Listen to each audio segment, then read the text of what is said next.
उपस्थित हमारे सभी बुजुर्ग और इस भारतीय जनता पार्टी के उक्त व्यक्ति द्वारा जो गलत टिप्पणी की गई उसके खिलाफ एकत्र हुए जन सैलाब को नमन करते हुए, साथियों, बाबा साहब डॉक्टर भीमराव अंबेडकर किन परिस्थितियों में आगे निकले, उनके इतिहास के बारे में सभी लोग जानते हैं। स्कूल के अंदर बैठकर नहीं पढ़ना पड़ा, यहां तक कि पानी पीने का अधिकार नहीं था, आम रस्तों पर चलने का अधिकार नहीं था। उस संघर्षों के बाद वो आगे निकले और उन्होंने जो समाज के लिए करके दिखाया, इसलिए वो हमारे भगवान हैं। हमें पानी पीने का अधिकार नहीं था, हमें पानी, आज सबके घर में पानी का नल है और यहाँ भी पानी की बोतलें रखी हैं। ये अधिकार देने वाले बाबा साहब थे। 33 करोड़ देवी देवताओं में से एक भी देवता ने नहीं दिया था, इसलिए वो हमारे भगवान हैं।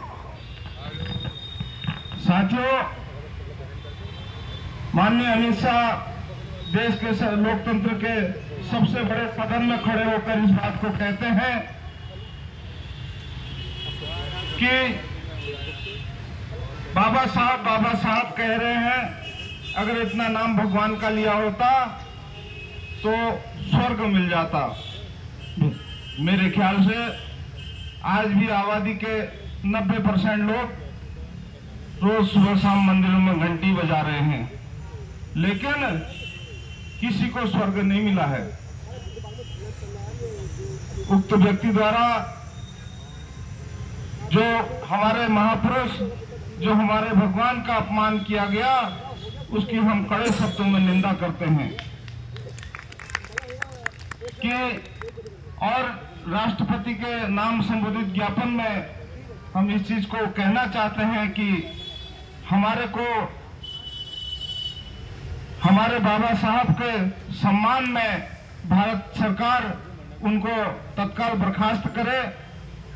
बाबा साहब डॉक्टर भीमराव अंबेडकर को जब भारत का संविधान लिखने का मौका आया, कितने जुल्म ज्यादतियां सहने के बाद, कितना अपमान सहने के बाद जब उनको कलम से लिखने का मौका आया, तो उन्होंने किसी के खिलाफ एक शब्द नहीं लिखा, सबको बराबरी में लाके रखा, समाज की हर कैटेगरी को बराबरी में लाके रखा, मानव एक समान हो, ऐसी व्यवस्था बाबा साहब ने बनाई, जिसका उदाहरण आज हमारे बीच में डॉक्टर हरीश बनेरू जी यहाँ पे बैठे हुए हैं, जो ब्राह्मण जाति से आते हैं। कैलाश पांडे जी हमारे बीच में बैठे हुए हैं, जो ब्राह्मण जाति से आते हैं। वो भी बाबा साहब के उस समानता की नीति का स्वागत करते हैं, इसलिए हमारे मंच में है, हम भी उनका स्वागत करते हैं। साथियों, बाबा साहब भगवान थे। इस चीज को मानने के लिए जब ये लोग भी हमारे साथ हैं, तो समाज में जो भाईचारा पैदा करना चाहते थे बाबा साहब, उस भाईचारे को हमें, जो ऊंच नीच की ये खाई पैदा कर रही है भारतीय जनता पार्टी, इनकी मंशा को हम पूरा नहीं होने देंगे। ये संकेत हम आपस में इकट्ठा होकर इस चीज का एहसास कराएंगे। आज हमारे बीच में तमाम संगठनों के लोग, तमाम जाति बिरादरी के लोग उस शब्दों की कड़े शब्दों में निंदा करते हैं, इसलिए हम इस मंच में हैं। ये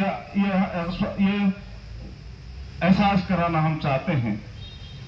साथियों, क्योंकि वक्ता कई हैं और सब लोगों को फिर थोड़ी देर में जाना भी होगा वहां कलेक्ट्रेट तक, इसलिए ज्यादा न कहते हुए सभी लोगों का पुनः स्वागत करते हुए जय भीम, जय भारत, खुदा हाफिज।